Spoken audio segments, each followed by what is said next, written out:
Yo, what is up, ladies and gentlemen? Welcome back to the channel. On today's episode, we are going to be breaking down the finals match between Kade Ruotolo and Levi Jones-Leary. This is going to be the 5-minute, 5 rounds match that decided who was going to win the $1 million. And I know there's been a lot of discussion on BJJ Reddit and a few other YouTube channels deciding on kind of who won and who didn't win. I'm going to give my opinions at the end, but we'll get into that when we get into that. As you can see today, I'm not wearing any Ursinio BJJ gear. I'm actually wearing my old St. Louis City police officer shirt. I was a St. Louis City police officer for 3 years up in North St. Louis, home of the real police. If you know, then you know. And we recently had the passing of an officer, David Lee.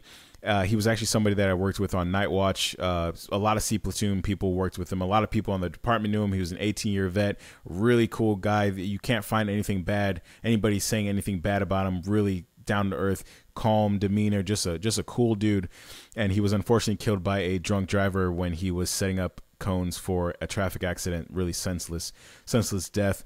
And I just wanted to show support to my old department. I know a lot of the SLMPD community is mourning. A lot of St. Louis people are mourning. So I just wanted to show my support for somebody that knew him and worked with him and truly loved him. So Dave, you will be missed. And we got it from here. So with that sad news out of the way, let's hop into the video here. So we're going to start off with Kade hopping in here, and Levi is going to immediately pull into a guard position. Now, Kade is going to start pulling guard, and I think right here, when he starts doing this, this is him trying to win over the crowd, okay? Because I definitely don't think that he went into this match thinking that he was going to be able to pass Levi Jones-Leary's guard. The guard has been looking strong the entire tournament. He beat his brother with this guard, and I don't think Kade was going to win or beat him in the guard game. That's what and I'm a guard passer. I love guard passing.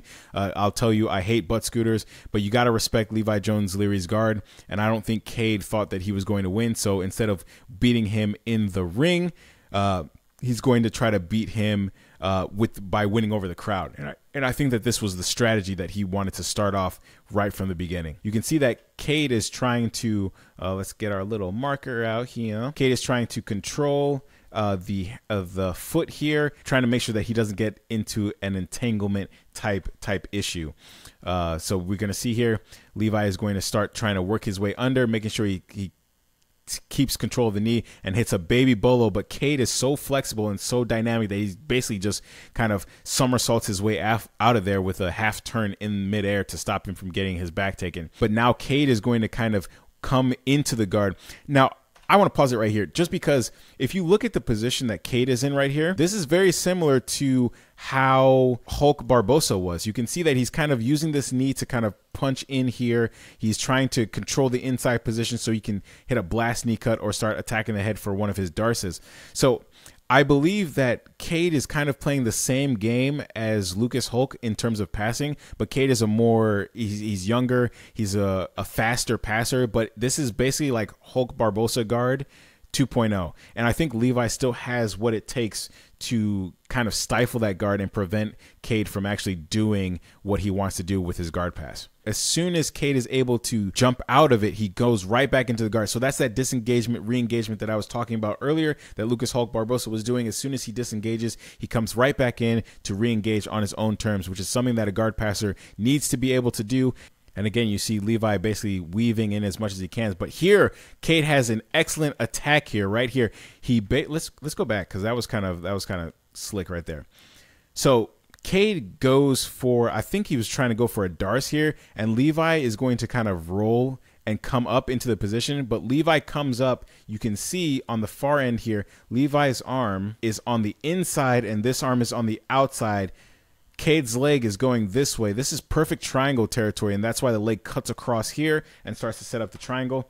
So we'll try to slow it down as much as possible. Right here, he sets up the triangle and gets it locked in, and now you can see that Levi is in a bad spot here with his arm on the inside, other arm on the outside. Kade's pretty much grabbing his instep here, locking up the triangle, making sure that Levi can't get out of this position. As Kade locks up the triangle position, you can see Levi's taking his right leg, this leg right here, and he's going to swing it over the top and basically turn his entire body this way to kind of get out of this position. That's going to force Kade to have to roll the opposite way and kind of destroy the triangle leg triangle position that he has set up here. So let's watch that. Steps over. Kade loses the triangle position, and now Levi is in an excellent position to try to attack the back, but Kade is going to get out of the position and immediately square back up to Levi. So they're going to give the first round to Levi. Now, I'm okay with that because even though Kade had a really good option, a really good triangle option, Levi definitely had more attacks.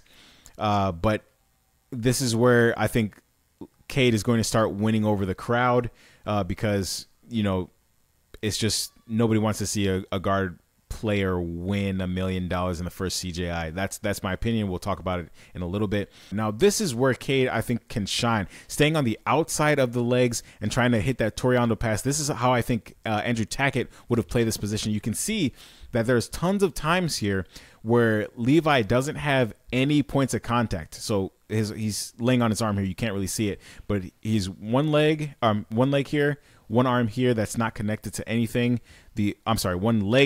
One arm here, that's not connected to anything. The other arm that's not connected to anything. And this leg right over here, it's kind of hard to see. 4. So no points of contact here, no point of contact here, no point of contact here. He's kind of spinning as on the top. He's got one leg that's barely touching Kade. I think this is the perfect time or perfect style for Kade to pass, where the guard player has no points of contact or 1 point of contact, and Kade can use this outside type of passing to try to get to north-south. That's why I think that the match between Levi and Tackett would have been very interesting, because Tackett, I think, is a better north-south Toriando passer than Kade, and Kade is kind of showing that this is the weakness of the guard here. There's no points of contact, and Levi has to constantly square back up to his opponent to make the guard work. And I think Kade is getting a little bit frustrated at the fact that he can't find a way to deal with this guard, and obviously Levi will not stand up and do anything that Kade wants him to do, which is fine. I mean, there's $1 million on the line. I mean, if I'm Levi, I'm not going to play a game. I'm not going to play into somebody else's game. That's how people who are good at the sport end up losing. They try to beat somebody, Nicholas Marigali, who's been doing the thing they're trying to beat them at way longer. Just play your game and drag them into deep waters is how you should do it. I mean, people might say it's boring.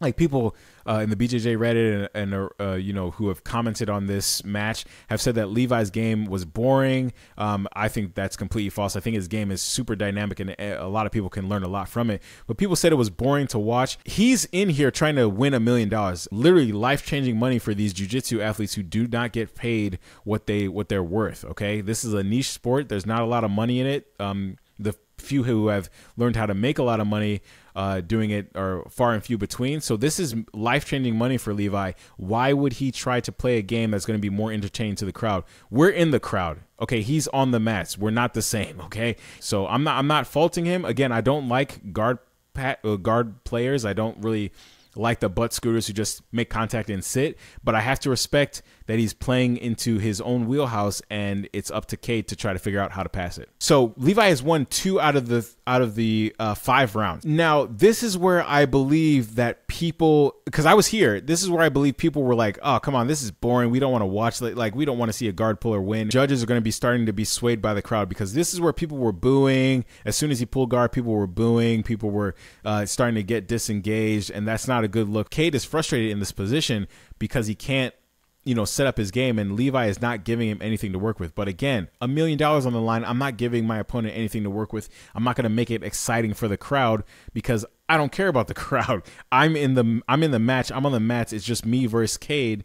I want that $1 million. I want to be a millionaire. So right here, okay, they gave it to Kade. Now, if you watch that 3rd round, Kade really didn't do anything to give him a 10-9 lead. I'm sorry, but he didn't. Okay, Levi had more leg entries, more good leg lock attempts, even though they weren't, you know, cinched in. He had more good attacks from the leg lock positions. This should be a 10-9 round in favor of Levi, giving Levi the 3 rounds that he needs, and Kade kind of has to go for a submission.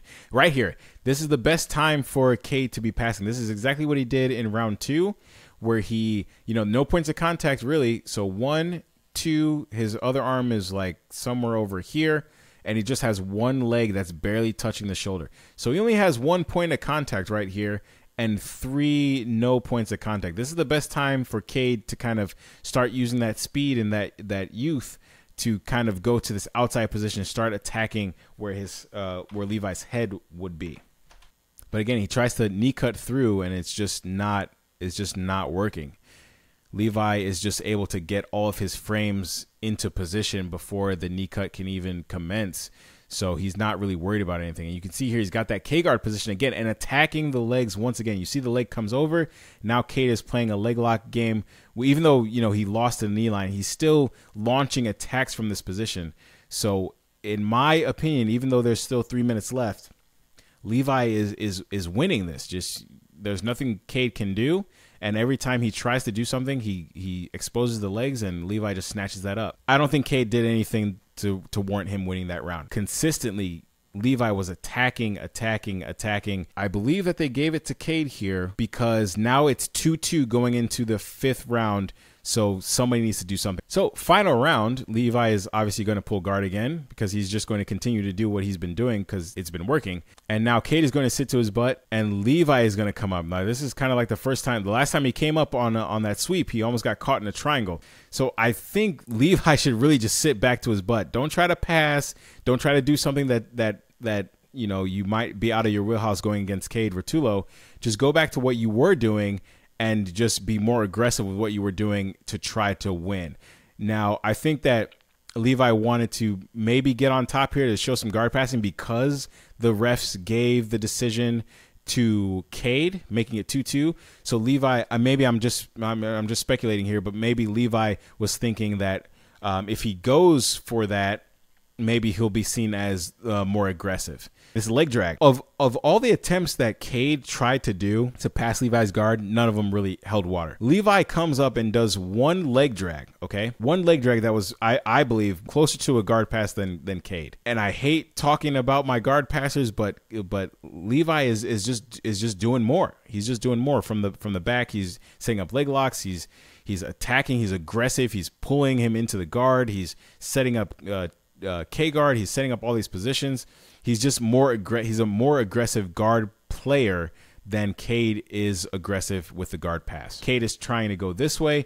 Levi's got 1 point of blocking here, 1 point of blocking here. His other hand is blocking here, and this leg is over the top blocking there. So Kade is not going past this direction. There's no way that he's going to get past all of those frames of Levi and then get the guard pass on that side. Kade is going to win through ref's decision, and that's going to be it. So, ladies and gentlemen, that is the end of the video. Thank you guys for watching. Thank you guys for supporting the channel. It truly means more than you know. I hope you guys enjoyed the breakdown here. We're going to have a lot more, maybe from CJI, maybe from ADCC. We've got the crown coming in November, I do believe. So we have our work cut out for us. But I thank you guys for supporting the channel, and I really do appreciate you guys liking this new format. This format is so much better. I can't believe I didn't do it sooner. And also shout out to my SLMPD brothers and sisters out there. I know we're all mourning, and rest in peace, Dave Lee. I'll see you guys on the next one. Peace.